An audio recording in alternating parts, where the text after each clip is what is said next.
네, 이처럼 정치권에선 때 아닌 5.18 광주 민주화 운동을 둘러싼 공방이 벌어지고 있습니다. 공청회 당시 상황은 어땠고요? 이들이 주장하는 것은 뭔지 정치부 이동석 기자와 함께 뉴스 추적해 보도록 하겠습니다. 이동석 기자, 5.18 유공자가 괴물 집단이다 이렇게 얘기를 했는데 이 같은 발언이 어디서 나왔는지 좀 구체적으로 들어볼까요?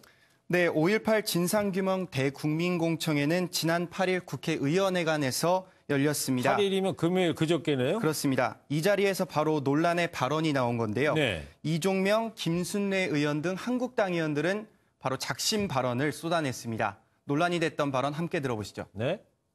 5.18 민주화 묘역이라고 하는 그 묘역에 누워있는 사망자들 유가족 중에 우리 가족이라고 얘기한 사람이 한 사람도 없습니다. 도대체 이 사람들이 그럼 누구란 말입니까? 유령들입니까? 종북 좌파들이 지금 판을 치면서 5.18 유공자라는 이상한 괴물 집단을 만들어내면서 우리의 세금을 축내고 있습니다. 네, 유공자가 괴물 집단이다. 왜 이런 강성 발언들이 자유한국당 의원들 입에서 나오고 있습니까? 네, 이른바 이들은 망원 3인방으로 꼽히고 있습니다. 예. 이번 공청회를 개최한 김진태 의원은 공안검사 출신으로 강성 우익으로 꼽히는 태극기 부대에서 강한 지지를 받고 있습니다. 이종명 의원은 살펴보면 육군 대령 출신입니다. 네. 이 의원은 그동안 정치적으로 이용하는 세력에 의해 민주화 운동이 됐다며 민주화 운동을 광주 폭동으로 규정했습니다. 김순례 의원은 약사 출신입니다. 오는 27일로 예정된 전당대회에 최고위원 출마를 공식화하며 이곳저곳에 모습을 보이고 있는데요. 김 의원의 해당 발언은 보수층에게 그것도 투표권을 가진 당원들에게 존재감을 각인시키려는 행보로 풀이되고 있습니다. 네, 최고위원에 이제 도전하고 있다 이거죠. 김순례 의원 같은 경우는. 그렇습니다. 그렇단 말이죠. 5.18 공청회에 참석한 사람들의 주장은 뭡니까? 네, 이 자리에 참석한 주요 인물은 바로 극우 농객인 지만원 씨입니다. 네. 지 씨는 5.18 민주화운동 당시 북한의 특수부대 개입을 주장하는 등 전면적인 실태 조사를 요구하고 있습니다. 지 씨의 발언 함께 들어보시죠. 네. 5.18은 북한 특수군 600명이 일으킨 게릴라 전쟁이다. 광주의 영웅들은 이른바 북한군의 부역한 분화기들이다. 지 씨는 앞서 5.18 진상규명조사위원회 한국당 몫으로 추천됐지만 나경원 원내대표가 이를 고사하며 추천위원회에서 제외된 바 있습니다. 네.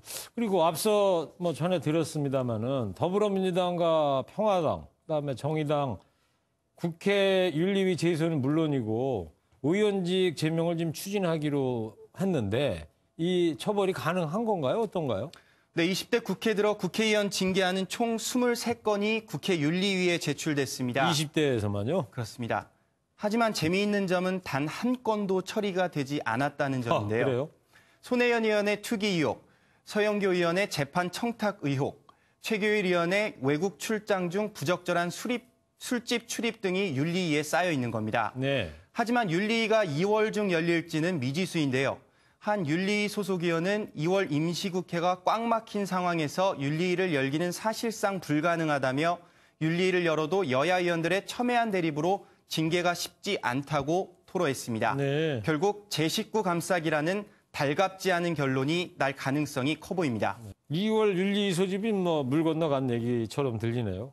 그리고 말이죠. 이해찬 민주당 대표의 5.18 유공자 논란 이야기가 나오고 있는데 이 얘기는 또 뭐예요? 네, 보수층 인터넷 커뮤니티에선 이해찬 대표가 작년 4월 국회에서 발언한 것이 논란이 되고 있습니다. 어떤 건데요? 바로 광주를 한 번도 안 가봤는데 유공자가 됐다는 발언인데요. 한번 들어보시죠. 그러면 제가 광주 민주화운동 유공자가 됐습니다. 한번 가보지도 않았는데. 광주를 한 번도 안 가봤는데 유공자가 됐다. 저런 이야기를 했는데 왜 논란이 되고 있는 거예요, 지금? 네, 그래서 제가 더불어민주당 관계자에게 물어봤습니다. 5.18 민주화운동 보상법에 따르면 김대중 내란 음모 사건에 연루된 사람도 유공자로 대우하도록 되어 있는데요. 네. 이해찬 대표의 경우 김대중 내란 음모 사건에 연루돼 처벌을 받은 까닭에 보훈처 심의를 거쳐 유공자가 됐다고 설명했습니다. 그러니까 광주는 안 갔지만 당시에 유공자로 되는데 전혀 지장이 없다 이런 이야기군요. 그러니까. 네, 그러면서 지만원 씨 등 보수층에서 SNS를 통해 전후 관계를 다 빼고 악의적으로 전파시키고 있다며 불편한 심정도 민주당은 드러냈습니다. 네, 그렇군요. 네, 이처럼 말도 많고 탈도 많은 5.18 광주 민주화운동. 누구보다 유가족들에겐 씻을 수 없는 상처일 텐데요. 정치권에서 시작된 민주화운동 공방 하루빨리 좀 마무리되길 기대해 보겠습니다. 지금까지 정치부 이동석 기자였습니다.